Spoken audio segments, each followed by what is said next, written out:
어느덧 2025년도가 뒤로 가고 2026년도 새해를 맞이하게 됐습니다.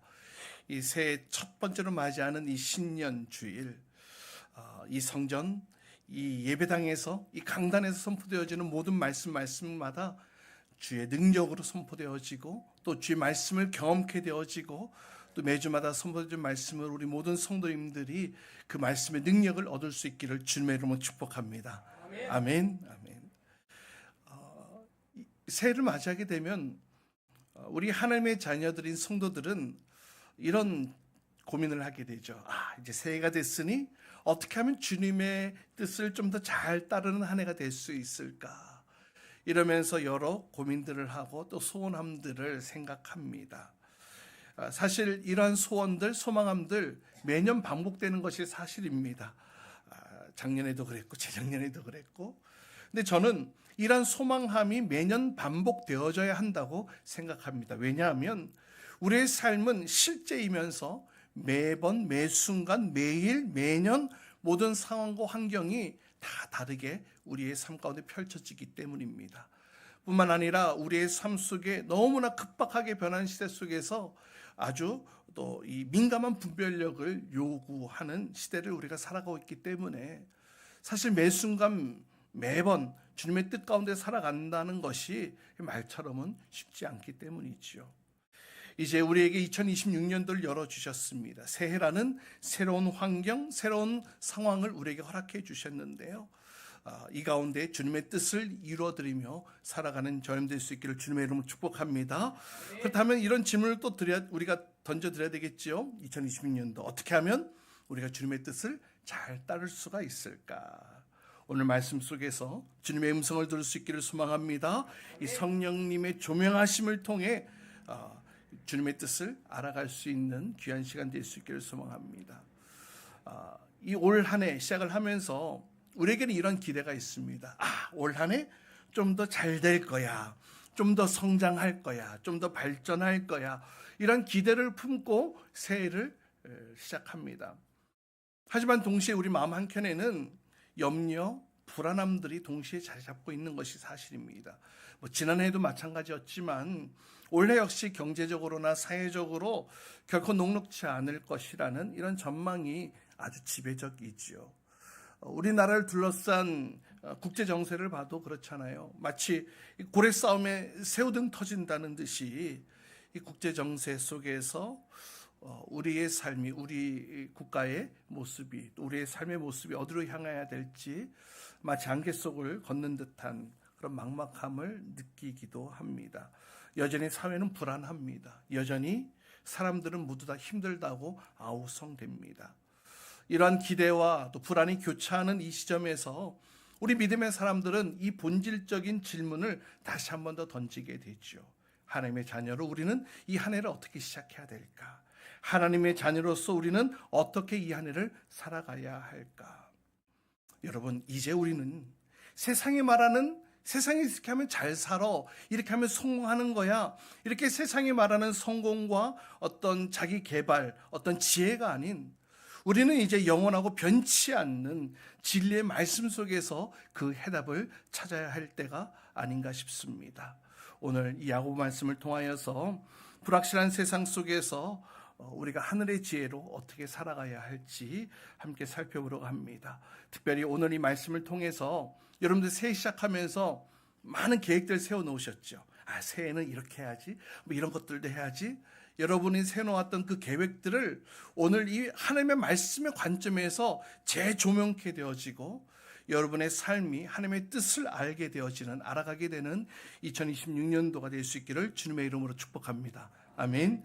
우리 13절 말씀 다시 한 번 더 읽어봅시다. 13절 말씀 함께 읽습니다. 오늘이나 시작. 오늘이나 내일 어느 도시에 가서 1년 동안 거기에서 지내며 장사하여 돈을 벌겠다 하는 사람들이여 들으십시오. 예, 장사하는 사람들을 향해 야고보 사도가 이렇게 얘기를 하고 있죠. 당시 주 1세기경에 상인들은 지중해 연안을 돌아다니면서 이 지역 간의 무역 거래를 통해 많은 돈을 벌고 부를 축적했다고 합니다. 그래서 이 도시에서 무엇을 사다가 저 도시에 팔면은 내가 성공할 수 있어. 저 도시에 있는 걸 또 이 도시에 갖다 팔면 내가 돈을 많이 벌 수 있어. 이런 생각을 하면서 오랫동안 한 곳에 머무르기도 하고 또 1년씩 또 옮겨 다니면서 그렇게 장사를 했다고 합니다. 이런 모습이 당시 어떤 상업적 세계관의 보편적인 모습이었다고 해요. 그런데 이들은 그의 관심은 오직 물질에만 있었고 또 경제적 이득에만 집중되어져 있었던 것이죠. 그렇게 해서 돈을 많이 벌게 되면 그것으로 자랑하고 또 그것으로 얻게 되어지는 명예를 또 즐거워하고 그랬던 모습이 있습니다. 어쩌면 1세기경에 있었던 이들의 모습이 오늘날 우리의 삶에도 동일하게 반영되고 비춰지고 있지는 않나 생각되어집니다. 이들은 그래서 자신의 뜻이 굉장히 강했습니다. 자신의 어떤 확고한 뜻, 자신의 확고한 의지, 또 자신의 미래에 대한 확신을 가지고, 확고한 확신을 가지고 이렇게 얘기를 한다는 거예요. 오늘, 야, 거기 가서 돈을 벌면 1년 지내는 동안 돈을 많이 벌 수 있어. 오늘, 내일 저쪽 가가지고 내가 장사를 하면 돈을 많이 벌 수 있어. 이렇게 이야기를 한다는 것이죠. 여러분, 그러면 질문 드려볼게요. 상인들이, 장사꾼들이 이런 이야기, 돈을 많이 벌겠다고 하는 이야기가 여러분 잘못된 이야기입니까? 상인이 장사를 많이 해서 돈을 많이 벌겠다는 게 잘못된 거냐고요? 아니죠. 아닙니다. 당연히 장사하는 사람은 자신이 취한 것보다 더 많은 이득을 남겨야 합니다. 그것이 장사니까요. 그런데 이렇게 말하는 상인들을 향해서 오늘 야고보는 어떤 평가를 내리고 있느냐 하면 16절, 17절 말씀 보세요. 16절, 17절 함께 읽어볼까요? 시작. 우쭐대면서 자랑하고 있습니다. 그와 같은 자랑은 다 악한 것입니다. 그러므로 사람이 해야 할 선한 일이 무엇인지 알면서도 하지 않으면 그것은 그에게 죄가 됩니다. 지금 뭐라고 얘기를 합니까? 그들을 향해서 그들이 하고 있는 모습들, 그들이 하고 있는 행동들은 악한 것이다. 심지어는 죄다라고까지 이야기를 합니다. 도대체 이 장사하는 사람들의 문제가 무엇일까요? 돈을 버는 것이 문제입니까? 질문이에요. 여러분, 돈을 버는 것이 문제입니까? 아니에요. 그러면은 내가 이렇게 하면 돈을 잘 벌 거야. 사업 계획을 잘 세우는 것이 문제입니까? 아니에요. 그러면은 이런 거. 야, 나는 돈 벌 자신 있어. 이런 자신감이 문제입니까? 그것도 아니죠. 그러면 도대체 무엇 때문에 무엇이 문제이길래 야고보는 이들을 향해 이런 평가를 내리고 있는 것일까요? 오늘 야고보는 우리에게 이와 같은 이야기를 통하여서 우리에게 아주 중요한 교훈 한 가지를 알려주고 있습니다. 그들의 진짜 문제는 이거라는 거예요. 그들의 진짜 문제는 자신의 미래가 자신의 손에 달려 있는 것처럼 이야기한다는 거예요. 다시요. 자신의 미래에 대해서 내 손에 달린 것처럼 여기고 있다라는 거예요. 나의 미래가 내 마음대로 되어진다. 내 손에 달렸어. 라고 여긴 것이 문제라는 겁니다. 어떻게 할 수 있냐고요? 여러분 다시 13절 말씀으로 가보세요. 13절 말씀 보니까 여러 단어들이 등장하는데 오늘, 내일, 1년 이런 시제를 나타내는 단어들이 등장하고 있지요. 여러분 보세요. 우리가 우리의 삶을 어느 정도는 컨트롤하면서 살 수 있습니다. 맞아요. 그런데요. 어느 정도는 가능하겠지만 나의 인생 전체를 다 내가 완전히 컨트롤할 수 있냐? 아니요. 그렇지는 못하다라는 거예요. 여러분 내일 여러분에게 무슨 일이 일어날지 여러분 알 수 있습니까? 잠시 1분 1초 뒤에 나의 인생에 어떠한 일들이 펼쳐질지에 대해서도 우리가 알 수 없어요. 그것이 바로 우리 인간이 가진 한계입니다. 언제, 어디서 이런 말씀드려 죄송하지만 여러분이 언제 어디서 교통사고를 당할지 또 누군가에게 사기를 당할지 또 갑작스럽게 위중한 병 진단을 받게 될지 아무도 알 수 없어요. 세상 그 어느 누구도 내일 일을 알면서 사는 사람은 아무도 없습니다. 여러분 아주 상식적인 내용 아닙니까? 물론 잘 계획하고 준비해야 되는 것은 맞습니다. 그런데 사실 내가 준비한 대로 다 될 것이라고 100% 개런티를 누가 해줄 수 있겠냐라는 거예요. 이 문제는 깊이 생각해 볼 필요도 없이 조금만 생각해 보면 그래 맞아 그렇게 동의할 것이라고 생각합니다. 그래서 14절 15절 이렇게 얘기를 하고 있죠. 함께 또 읽어봅니다. 여러분은 시작. 여러분은 내일 일을 알지 못합니다. 여러분의 생명이 무엇입니까? 여러분은 잠깐 나타났다가 사라져버리는 안개에 지나지 않습니다. 도리어 여러분은 이렇게 말해야 할 것입니다. 주님이 원하시면 우리가 살 것이고 또 이런 일이나 저런 일을 할 것이다. 우리의 생명, 우리의 인생은 잠깐 나타났다 사라져버리는 안개와 같다. 안개에 지나지 않는다 이렇게 얘기를 하면서 야고보는 이런 얘기를 하는 거예요. 우리의 미래가 내 손에 달렸다고 얘기할 것이 아니라 나의 미래가 누구의 손에? 주님의 손에 달려 있음을 인정하라라는 말씀을 오늘 하고 있는 거예요. 오늘 본문에 등장하는 상인들 물질 어떤 경제적 이득에게만 모든 관심이 집중되어 살아가는 사람들을 가리키고 있습니다. 동시에 미래에 대한 확신을 가지고 철저하게 자신의 뜻을 내세우며 살아가는 사람들로 표현되어지고 있는데요. 여러분 다시 또 13절 말씀을 보세요. 13절이 굉장히 중요하거든요. 13절에 그 상인들에 대해서 4개의 동사가 연달아 나옵니다. 어떤 동사가 나옵니까? 가다, 또 지내다, 또 장사하다, 돈을 벌다. 이 상인들에 대해서 이 동사 4가지가 연달아 나오는데요. 사실 이 동사들을 그 원어를 보면 이 야고보서를 쓴 이 야고보의 아주 저자의 의도가 담겨 있는 것을 발견하게 됩니다. 이 동사들은 다 미래형 동사들을 사용해서 표현했다는 것입니다. 여러분 미래형이라는 것은 무엇입니까? 앞으로 일어날 일이지 일어난 일은 아니잖아요. 앞으로 일어날 수 있을 것이라고 예측하고 예단하고 그렇게 예상하는 것이지 그 행위가 확정되어진 것은 아니잖아요.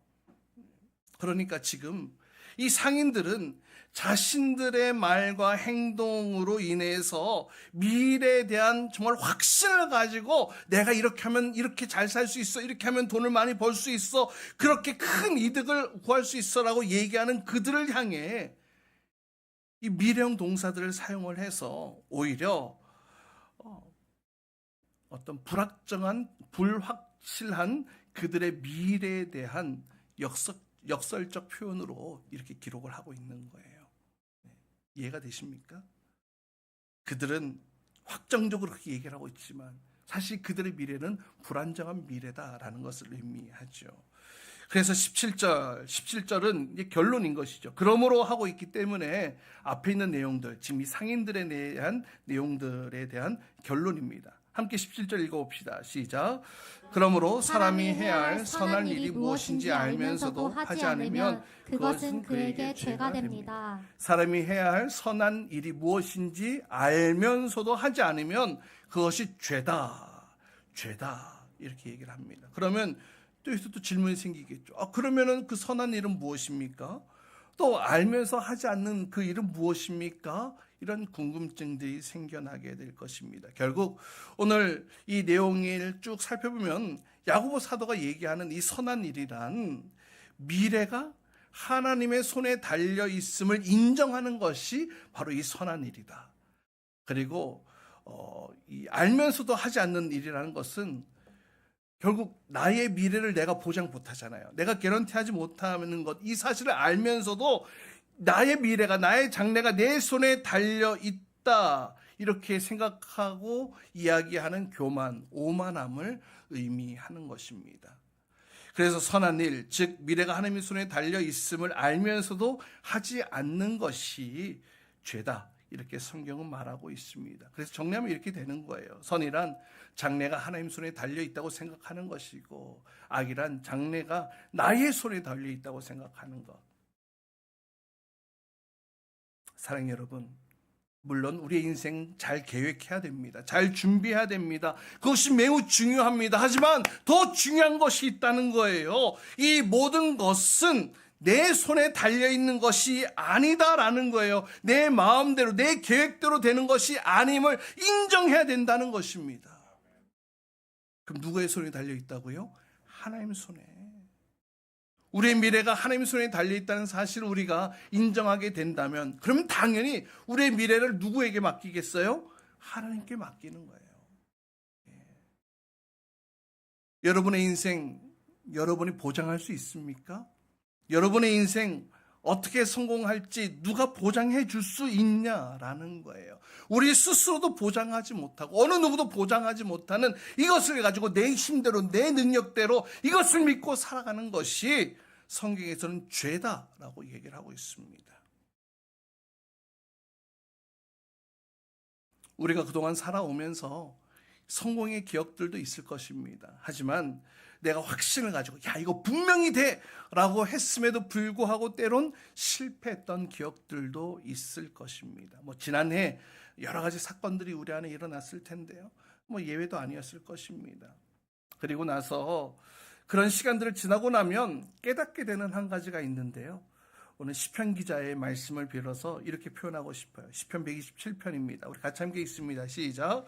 주님께서 집을 세우지 아니하시면 집을 세우는 사람의 수고가 헛되며 주님께서 성을 지키지 아니하시면 파수꾼의 깨어 있음이 헛된 일이다. 예, 집을 세우는 사람의 수고가 헛될 수밖에 없다. 주님께서 세우시지 않으면 또 이 성을 지키는 이 파수꾼의 이 깨어 있음이 헛것이 된다. 주님께서 성을 지켜주지 아니하시면.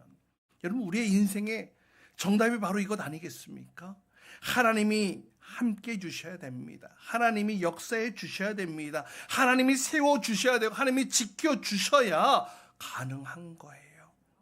우리가 살면서 성공할 수도 있고 실패할 수도 있습니다. 하지만 중요한 것은 그러한 내 삶의 과정 속에서 너무나 중요한 질문을 우리가 놓치고 있다는 거예요.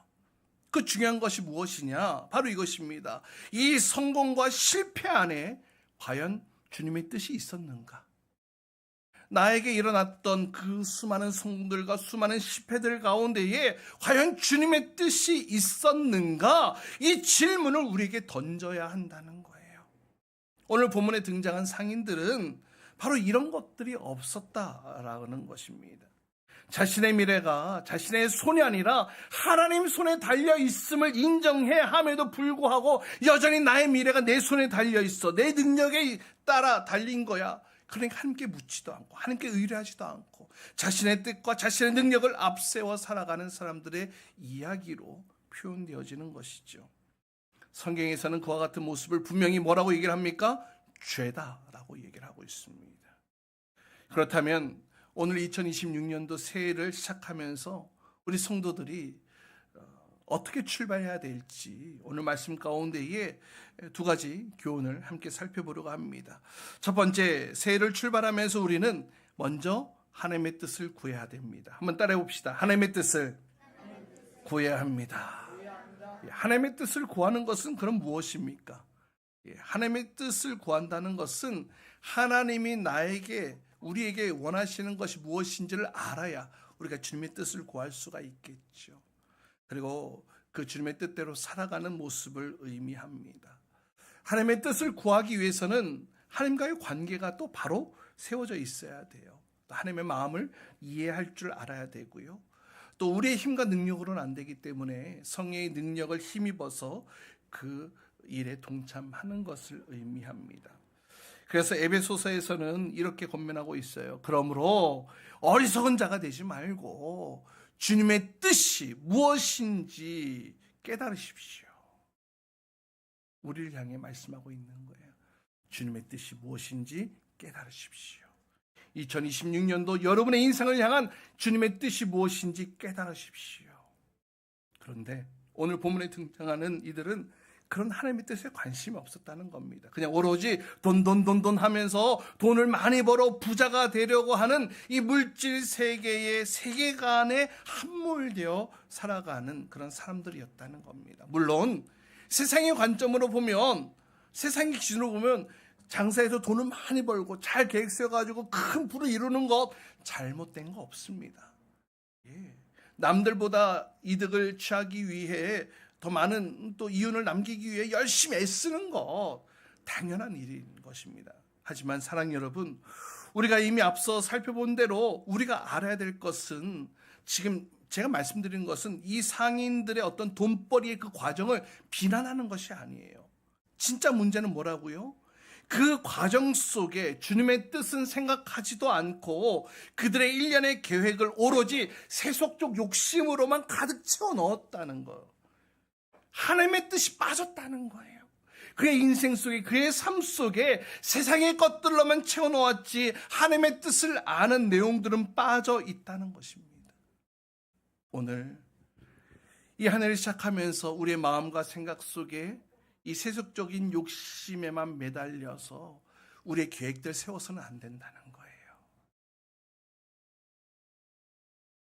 그것을 누가 보장할 수 없을 뿐더러 우리가 계획한다 해도 그대로 다 되어지는 것이 아님을 인정하게 될 때 우리는 주님께 우리의 모든 것이 주님의 손에 달려있다는 것을 고백할 수밖에 없죠. 그래서 마태복음 6장에 주님께서 이렇게 말씀하셨습니다. 함께 읽습니다. 너희는 시작. 너희는 먼저 하나님의 나라와 하나님의 일을 구하여라. 그리하면 이 모든 것을 너희에게 더하여 주실 것이다. 너희는 먼저 무엇을 구하라고요? 하나님의 나라와 하나님의 의를 구하라. 그리하면 이전에 이 모든 것들, 내 생각들, 내 계획들, 이 모든 것들을 다 너희에게 주실 것이다. 할렐루야. 이것이 신앙의 핵심 원리예요. 먼저 하나님의 뜻을 구하는 것, 나의 인생 가운데 하나님의 뜻을 구하는 것, 바로 이것을 아는 하늘의 지혜로 이 2026년도 새해를 열어갈 수 있기를 주님의 이름으로 축복합니다. 두 번째, 따라해 보십시오. 우리의 삶을 하나님께 맡겨야 합니다. 예, 우리에게 이러한 믿음으로 하나님께 우리 인생을 맡겨드리게 될 때에 하나님께서 우리에게 은혜와 사랑을 부어주시는데요. 여러분, 나한테, 내 안에 부족한 것만 내가 바라보면 나는 여전히 부족함에 허덕일 수밖에 없어요. 그러나 내게 있는 것을, 내가 가지고 있는 것을 보는 시각으로 바뀌어지게 되면 놀랍게도 많은 이들에게 나눌 수 있는 그런 여유의 마음들이 생겨나게 됩니다. 여러분, 남들보다 많은 것을 소유하고 풍성한 것을 가지고 있어야 나눌 수 있는 것은 아니더라고요. 내게 많은 것이 있어도 베풀지 못하고 여전히 오늘 내일 더 큰 욕망들을 추구하며 그것에 헐떡거리는 사람들로 이 세상은 더 많이 가득 차 있더라고요. 오늘 본문에 등장하는 상인들이 바로 그와 같은 모습이었던 것 같아요. 사실 우리 인간은 불확실한 미래를 살아가는 동안 그냥 불확실한 미래에 기대어 그냥 오늘을 하루하루 살아가는 존재일 뿐이라는 거예요. 오늘 말씀과 같이 잠시 있다가 사라질 안개와 같다. 그토록 어리석고 연약한 존재가 우리 인간이 가진 한계라는 겁니다. 따라서 이 새해를 여는 우리 하나님의 자녀들은 나의 미래가 내 계획대로만 되는 것이 아니라, 다시 말하면 내 손에 나의 미래가 달려 있는 것이 아니라 하나님 손에 달려 있음을 인정함으로 하나님께 나의 삶을 맡겨드리는 그런 하루하루를 살아가야 할 줄 믿습니다. 누가복음에 이런 얘기가 있어요. 누가복음 12장 20절 이하에 보면 자신만을 위해 재물을 늘리는데 생명을 걸었던 부자 이야기가 등장합니다. 돈을 많이 벌기 위해서 그냥 생명을 건 그런 부자에게 어느 날 주님께서 찾아가서 말씀하십니다. 이 어리석은 사람아, 오늘 밤 내 영혼을 내게서 도로 찾아가면 내가 장만했던 것들이 누구의 것이 되겠느냐. 그러니까 자기를 위해서만 재물을 쌓아두면서 하나님에 대해서는 부여하지 못했던 사람의 모습을 주님께서 이렇게 설명하고 계세요. 여러분, 우리의 생명조차 우리가 스스로 컨트롤하지 못해요. 우리 마음대로 하지 못하잖아요. 나에게 주어진 시간, 내가 마음대로 조정할 수 있습니까? 조정할 수 없습니다. 내가 가진 시간, 내가 가진 생명조차 내가 함부로 스스로 정할 수 없는데, 그저 하나님께서 정해주신 시간, 하나님께 주신 공간 속에 우리가 지금 머물러 있고 이 시대를 살아가는 거잖아요. 하나님께서 정해주신 시간과 공간 속에서 살아가는 존재일 뿐입니다. 따라서 우리에게 주신 이 시간과 공간 속에서 우리의 삶을 하나님께 맡겨드리는 것, 바로 이것이 하늘의 지혜로 살아가는 모습인 줄 믿습니다. 오늘 잠언서 기자는 이렇게 우리에게 권면합니다. 사람이 마음으로 자기 앞길을 계획하지만 그 걸음을 인도하시는 분은 누구라고요? 주님이시다. 한 번 더요. 사람이 마음으로 자기의 앞길을 계획하지만 그 발걸음을 인도하시는 분은 누구? 주님이시다. 내가 어떠한 존재인지를 알고 또 주님이 어떠한 존재이신지 내가 깨달았다면 이제 나의 길, 내가 계획하고 내가 잘 준비했다 할지라도 그 길을 인도하시는 주님께 간절히 간구하고 부탁하고 의뢰하고 맡겨드려야 할 줄 믿습니다. 아무리 화려하고 멋있게 잘 만들어진 항아리라 할지라도 거기 밑에 톡 하고 깨져가지고 작은 구멍이 생기면 쓸모가 없게 되어지죠. 쓸모가 없게 되어지면 그 주인은 에이, 이거 필요가 없네 하면서 그 항아리를 깨트려 버릴 것입니다. 사랑하는 여러분, 우리 모두 새해를 열어가면서 주님의 뜻을 담는 믿음의 항아리를 잘 다듬을 수 있기를 주님의 이름으로 축복합니다. 우리가 이것을 위해서 기도해야 되지 않겠습니까? 이 믿음의 항아리 속에 이 믿음의 항아리는 기도와 또 감사의 항아리이고 또 은혜와 사랑의 항아리인 줄 믿습니다. 이 항아리 이제 입구까지 주님의 생명과 은혜의 물로 가득 채워서 우리가 이 항아리가 넘쳐 흘름으로 인하여 우리 이웃들에게, 우리의 또 친구들에게 또 이 하나님의 은혜를 퍼나를 수 있는 그런 모습들이 있기를 주님의 이름으로 축복합니다. 어떻게 해요? 먼저 주님의 뜻을 구함으로 채워놓으시기 바랍니다. 그리고 우리의 인생의 삶을 주님께 맡겨드림으로 우리의 항아리에 가득 채워넣을 수 있기를 주님의 이름으로 축복합니다. 올 한 해를 시작하는 이때에 예레미야 선지자의 말씀으로 오늘 말씀을 마무리하려고 합니다. 예레미야서 2장 13절 말씀 우리 같이 함께 읽겠습니다. 우리 같이 함께 읽어봅니다. 참으로 시작. 참으로 나의 백성이 두 가지 악을 저질렀다. 하나는 생수의 근원인 나를 버린 것이고 또 하나는 전혀 물이 고이지 않는 물이 새는 웅덩이를 파서 그것을 샘으로 삼은 것이다. 아멘. 사랑하는 여러분, 올 한 해 하나님의 뜻을 구하고 하나님의 뜻을 붙잡고 나의 인생이, 나의 미래가 하나님의 손에 달려있음을 인정함으로 맡겨드리는 한 해가 될 수 있기를 소망합니다. 내가 스스로 터진 웅덩이를 만들기보다는 정말 생수의 근원 대신 그 주님을 바라보며 주님의 뜻을 구하며 우리의 항아리에 하나님의 사랑과 은혜를 가득 채워서 넉넉하게 채워서 그 은혜와 사랑을 흘러 넘치게 하는 그런 모습도 될 수 있기를 간절히 소망합니다. 나의 이익, 나의 성공을 위해 열심히 계획하고 또 준비하고 달려가야 합니다. 그렇게 하십시오. 그러나 더 중요한 것이 있다고 말씀드렸어요. 내 인생이 누구의 손에 달려있다고요? 하나님 손에. 내 인생이 누구의 손에 달려있다고요? 하나님 손에. 이 사실을 기억함으로 우리가 하나님 앞에서 교만하지 않고 우리의 삶을 온전히 맡겨드림으로 우리의 인생이 주님께서 원하시는 기쁨의 삶으로 또 이 하늘의 지혜로 열어가는 이 새해가 될 수 있기를 주님의 이름으로 축복합니다. 우리 시간 먼저 함께 주신 말씀 붙으시면서 함께 찬송하고 기도하기를 원합니다. 이 시간 주의 임재 가운데에 성령께서 여러분들에게 가셔서 말씀하시는 그 주의 음성에 귀를 기울이시기 바랍니다. 우리 같이 함께 찬양하며 함께 기도하겠습니다.